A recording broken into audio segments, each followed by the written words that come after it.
நம்ம Ashwin sweets and snacks export பண்றதுக்கு 7373041434 மற்றும் www.ashwinsweets.com கான்டாக்ட் பண்ணுங்க. கடந்த சட்டமன்ற தேர்தலில் திமுகவுடன் கைகோர்த்து எம்எல்ஏவான தமிழக வாழ்வுரிமை கட்சியின் வேல்முருகன் எதிர்வரும் தேர்தலில் திமுக கூட்டணியில் இருந்து வெளியேறுவதாக அறிவித்திருக்கிறார். அதோடு கடந்த 5 ஆண்டுகளாக அதிகாரிகளால் தாம் சந்தித்த இன்னல்களை வெளிப்படுத்தி குமுறியிருக்கும் வேல்முருகன் தாம் கூட்டணியில் இருந்து வெளியேற அவர்களே காரணம் என்றும் பகீல் கிளப்பினார். தொடர்ந்து வேல்முருகன் திமுக அரசுக்கு இந்த அரசுக்கு மிகப்பெரிய ஒரு குடைச்சலாக இருக்கிறார்.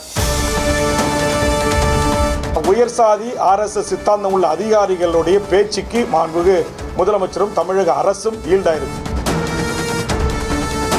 பெரியண்ணன் பாணியில் திமுக எங்களை கையாள்வதை எங்களால் ஏற்றுக்கொள்ள முடியாது. திமுக கூட்டணி இன்று உடைகிறது, நாளை உடையப் போகிறது என நாளுக்கு நாள் மேடை தோறும் பேசி வந்த EPSன் சொல்லை உண்மையாக்கி இருக்கிறார் தவாக வேல்முருகன். கூட்டணி முறிவு அறிவிப்பை வெளியிட்ட கையோடு அவர் முன்வைத்திருக்கும் பரபரப்பு குற்றச்சாட்டுகளும் ஓரளவு பரபரப்பை ஏற்படுத்தி இருப்பதாக சொல்லப்படுகிறது. கடந்த சட்டமன்ற தேர்தலில் திமுக கூட்டணியில் உதயசூரியன் சின்னத்தில் போட்டியிட்டு வெற்றி பெற்ற தமிழக வாழ்வுரிமை கட்சியின் தலைவர் வேல்முருகனுக்கும் திமுக அரசுக்கும் இடையேயான உறவு 5 ஆண்டுகளும் பிக்கலும் பிடுங்கலுமாகவே இருந்து வந்தது. சட்டமன்றத்துக்குள்ளேயே அமைச்சர்களுக்கு எதிராக பேசுவது, நேரம் கொடுக்கவில்லை என சபாநாயகரை குறை சொல்வது என வெளிப்படையாகவே முரண்டு பிடித்து வந்த வேல்முருகனை ஒருமுறை முதலமைச்சர் MK ஸ்டாலினே கண்டித்த நிகழ்வும் அரங்கேறியிருக்கிறது.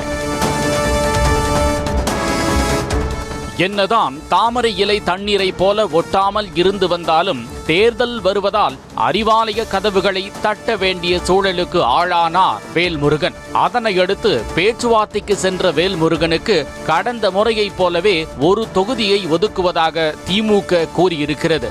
ஆனால் அதனை ஏற்க மனமில்லாமல் வேல்முருகன் இது தொடர்பாக 3 நாட்களுக்கு மேலாக தன்னுடைய கட்சி நிர்வாகிகளுடன் ஆலோசனை மேற்கொண்டார். கடந்த தேர்தலின் போதே முன்வைத்த கோரிக்கைகளை திமுக நிறைவேற்றவில்லை என்றும் நிர்வாகிகள் பலரும் குற்றம் சாட்டியிருந்தனர். அதனையடுத்து திமுகவுக்கு மிரட்டல் விடுக்கும் விதமாக தங்களது 10 அம்ச கோரிக்கைகளை திமுக ஏற்க முன் வரவில்லை என்றால் கூட்டணியில் தொடர்வது மறுபரிசீலனை செய்யப்படும் என கூறி பரபரப்பை கிளப்பினார். ஆனால் மறுபுறம் திமுகவோ தமிழக வாழ்வுரிமை கட்சியை ஒரு பொருட்டாகவே எடுத்துக்கொள்ளாமல் கடந்து சென்றது. இதனால் கடும் மன விரக்திக்கு ஆளான வேல்முருகன் மீண்டும் தனது கட்சி நிர்வாகிகளை அழைத்து ஆலோசனை மேற்கொண்டதோடு செய்தியாளர்களை சந்தித்து திமுகவுடனான கூட்டணி முறிந்துவிட்டது என அறிவிப்பை வெளியிட்டார். ஈழத் தமிழர்கள், விவசாயிகள், பெண்கள், குழந்தைகள், தொழிலாளர்கள் என பலதரப்பட்ட மக்களின் கண்ணீரை துடைக்கும் வகையில் தாம் முன்வைத்த 10 அம்ச கோரிக்கைகளுக்கு திமுக செவிசாய்க்கவில்லை என்று குற்றம் சாட்டினார். ஒரு 10 அம்ச கோரிக்கைகளை முன்வைத்து பேச்சுவார்த்தை குழுவுடன் வழங்கி எங்களில் இடங்களில் கூட எங்களுக்கு பிரச்சனை இல்லை, இந்த கோரிக்கைகளை உடனடியாக நிறைவேற்றி தருவதற்கு மாண்புமிகு தமிழ்நாடு முதலமைச்சர் அவர்கள் ஆவணை செய்ய வேண்டும் என்று நான் வலியுறுத்தியிருந்தேன். ஆனால் தமிழ்நாடு அரசு, திராவிட முன்னேற்றக் கழக தலைமையிலான திமுக அரசு அந்த கோரிக்கைகளை குறித்து அவர்கள் சிறிதளவும் பொருள்படுத்தவில்லை. வேல்முருகன் திமுக அரசுக்கு குடைச்சல் கொடுப்பவராக இருக்கிறார் என சில அதிகாரிகள் முதலமைச்சரிடம் சொல்லியுள்ளதாகவும், விரல் விட்டு எண்ணக்கூடிய சில அதிகாரிகளின் ஆட்சிதான் தமிழ்நாட்டில் நடக்கிறது என்றும் பகீர் கிளப்பினார். RSS சிந்தனை கொண்ட அதிகாரிகளின் பேச்சை கேட்டுத்தான் திமுக தன்னை புறக்கணித்து கூட்டணியில் இருந்து வெளியேற வைத்ததாகவும் குமுறலை கொட்டியுள்ளார். என் தமிழ் சமூகத்திற்கு நான் குரல் கொடுப்பது அங்கிருக்கின்ற மூத்த அதிகாரி பெருமக்களுக்கு ஏற்புடையதாக இல்லை. அவர்கள் தொடர்ந்து வேல்முருகன் திமுக அரசுக்கு இந்த அரசுக்கு மிகப்பெரிய ஒரு குடைச்சலாக இருக்கிறார் என்கிற தகவலை அவ்வப்போது முதலமைச்சருக்கும் அமைச்சர் பெருமக்களுக்கும் அவர்கள் சொல்லிக்கொண்டே இருந்தார்கள்.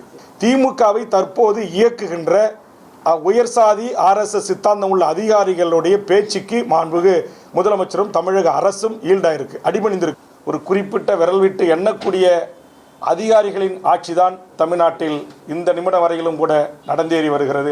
சமூக நீதி லட்சியத்திற்கு, கொள்கைக்கு எதிராக இருக்கின்ற அதிகாரிகளின் பேச்சையும் அவருடைய அறிவுரைகளையும் கேட்டுக்கொண்டு திமுக தலைமை தமிழக வாழ்வுரிமை கட்சியை புறக்கணித்திருக்கிறது. தனது அடுத்த கட்ட நடவடிக்கை பற்றியும் பேசி இருக்கக்கூடிய வேல்முருகன் பாஜக அங்கம் வகிக்கும் அதிமுக கூட்டணியில் ஒருபோதும் இடம்பெற மாட்டேன் என திட்டவட்டமாக தெரிவித்தார். அதே சமயம் வேறு யாருடனும் கூட்டணி அமைத்து தேர்தலை சந்திப்பதா, தொகுதி உடன்படிக்கை மட்டும் செய்து கொள்வதா என விரைவில் அறிவிக்க உள்ளதாக பொடி வைத்து பேசியிருக்கிறார். பாரதிய ஜனதா என்கிற அந்த என்டிஏ தலைமையிலான கூட்டணியில் தமிழக வாழ்வுரிமை கட்சி இடம்பெறாது என்பதை அதிகாரப்பூர்வமாக நான் அறிவிக்கிறேன். அதனால நீங்க உடனே சீட்டுக்காக வேல்முருகன் பிஜேபியோட கூட்டணிக்கு போயிடுவாரு, அங்க போயிடுவாரு, இங்க போயிடுவாரு, அதெல்லாம் கிடையவே கிடையாது.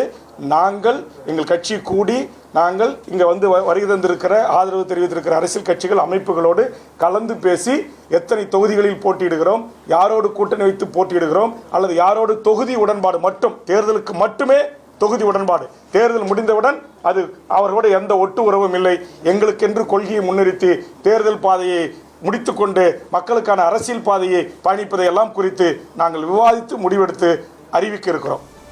கூட்டணி பேச்சுவார்த்தையில் திமுக பெரியண்ணன் மனப்பான்மையோடு தன்னை நடத்தியதாக குமுறிய வேல்முருகன் டிமாண்ட் வைக்கும் அளவுக்கு அவ்வளவு பெரிய கட்சியா என்ற திமுகவின் பார்வை தன்னை காயப்படுத்தி விட்டதாகவும் வேதனையை வெளிப்படுத்தியிருக்கிறார். இருப்பினும் 5 ஆண்டுகளாக தன்னை சட்டமன்ற உறுப்பினராக பணியாற்ற வாய்ப்பு தந்த முதலமைச்சருக்கு வேல்முருகன் நன்றி தெரிவித்துள்ளார். எங்களுக்கு இடங்கள் கூட பெரிதில்லை என்று நான் சொல்லுகின்ற போது, நீங்கள் ஒரு சிறிய கட்சி, நீங்கள் என்ன எங்கள் பெரிய கட்சியை பார்த்து டிமாண்ட் வைப்பது என்கிற பெரியண்ணன் பாணியில் திமுக எங்களை கையாள்வதை எங்களால் ஏற்றுக்கொள்ள முடியாது. நம்ம Ashwin sweets and snacks export பண்றதுக்கு 7373041434 மற்றும் www.ashwinsweets.com கான்டாக்ட் பண்ணுங்க.